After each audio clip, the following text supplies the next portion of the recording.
wawinjane kaka nobiro kendo gimoulo. Ramogi Jwang bende intiere kod ng'eyo kaka nying gweng' mar Nyalenda nochakore. Jafwambo marwa Millicent Adhiambo kawuono no olimo e gwenge mag Nyalenda kendo kolonwa chakruok mar nyingno e chenro mar ng'e gwengewa. Ramogi Jwang machiegni kendo ka bende pod wadhi nyime kod menyo nu gwenge mopogore. Kawuono wane gweng' ma Nyalenda ma bende en gweng'no ma onyuol kod boma ma Kisumu kaka achiel kuom kuonde dak ma bende dho kizungu dendo ni slum kata kuonde ma yuto ji ni piny. Nying mar Nyalenda ni nobiro nade? To bende jogo modak kaendi kata monyuol kaendi mosedak kaendi aretin gi ong'eyo gima omiyo ochak kar dagni ni Nyalenda.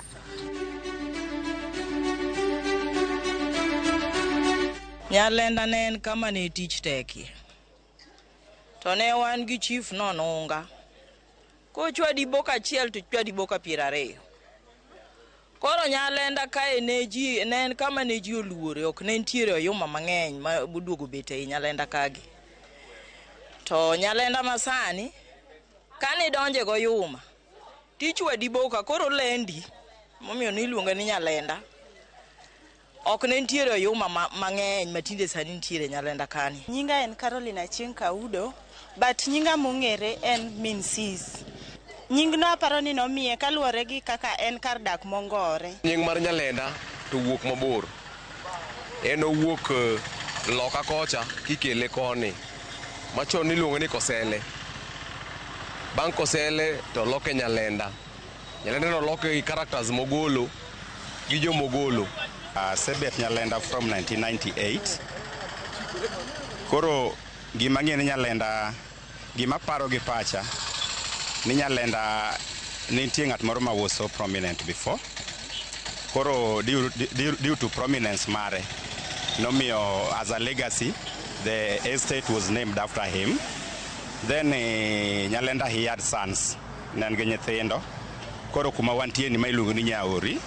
Koro Nyaori was one of the, I think Nyaori was one of the sons.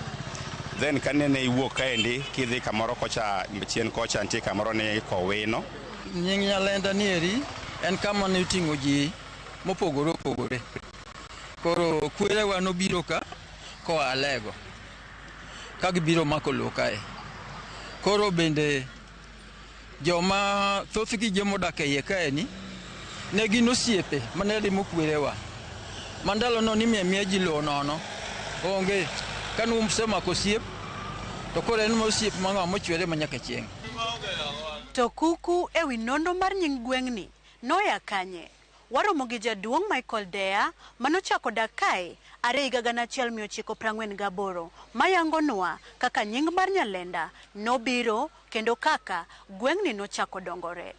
Babawa noa Seme 1925 kodak Kaloleni. Koro ne en gosiepne moro maniluongo ni Opodi Oriato. Opodi Oriato ni manokone ni Akaloleni bi Nyalenda ami lowo. Lowo ne duong' ni miya ji no ni maka kaka idwaro. Koro en manobiro ka oyudo kaka bunge ng'eny, thuonde ng'eny. Koro baba na obeto aiwa kod alaka.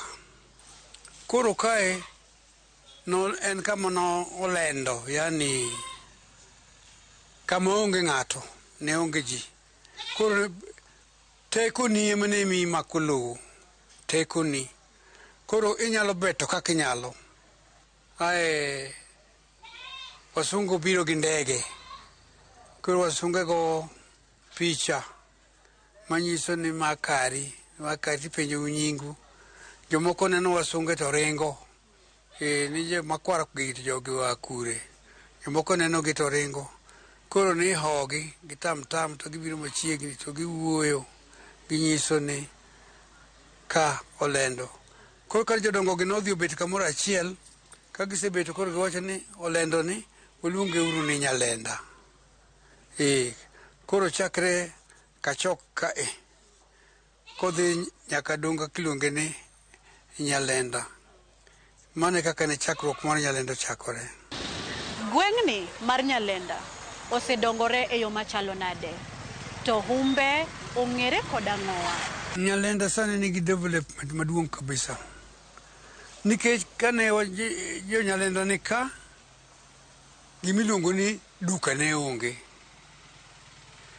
Aora ne nitie mane Amanyata kucha kakalo dhi Auji, riwre ga Auji.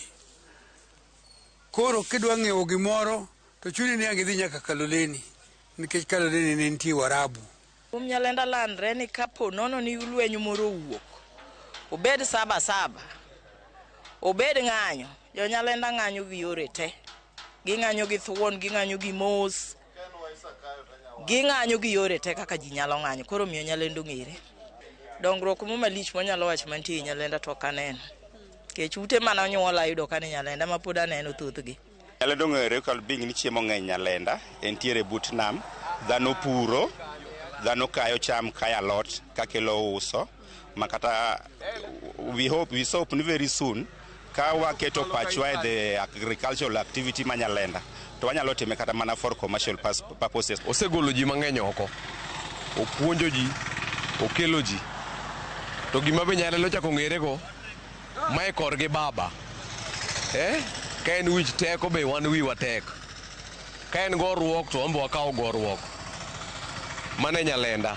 Nyalenda ong'ere achiel kwadok e weche mag siasa, Nyalenda en number 1. Ramogi Ajwang', ng'ama nong'eyo ni gweng'ni ma idendo ni Nyalenda ne owuok kuom nying mar Olendo, manyiso ni en kama ne onge gimoro amora mak mana bungu ma otwere gi le, kapok ni oganda mowuok kuonde gi kuonde luongore kendo makolo kae manyaka sani osedongore kendo riwo kabila ka kabila. Magi duti nyalo mana yudo kimedo kete kaendi ka wamedo kelonu kuku mag nonro gwenge mopogore. Warom juma manyien. An jata chenro mari Millicent Adhiambo.